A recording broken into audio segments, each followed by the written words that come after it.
And next we have Dylan in Knoxville, Tennessee. Extremely unusual. Hello, Dylan? Hi. Extremely unusual. Dylan, are you on? Hello? You're on the air, bud. That was an interesting thing to walk into. Okay. Are you there? I guess he's not. Wait. Are you there? Dylan? No, this is not Don, but I've come into an unusual...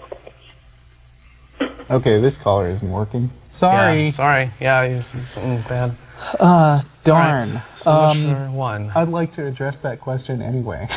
Oh, if that was... The question on the screening thing was, can you prove that Jesus is not real? Martin, can you? We're not trying to prove that Jesus is not real. Yeah. We're just responding to the claims and the arguments that we get from theists. In terms of if you want to ask, do we think there was a historical Jesus?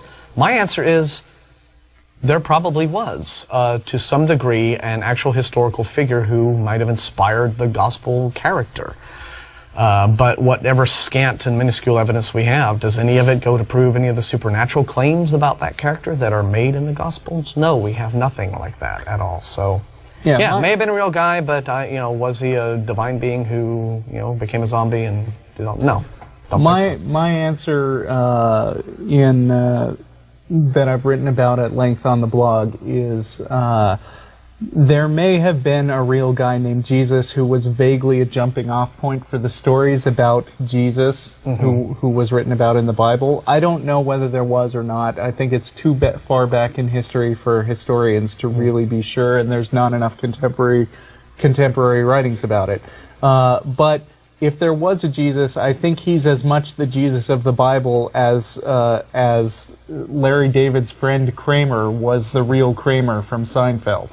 In other words, there was a real guy named Kramer, but he didn't do all the things that happened in Seinfeld. He was just sort of a quirky character whose ideas, whose behavior inspired the guy who did all that crazy stuff that was portrayed on the show. Right. So, that would not be unusual. But can I prove that within, beyond unreasonable doubt?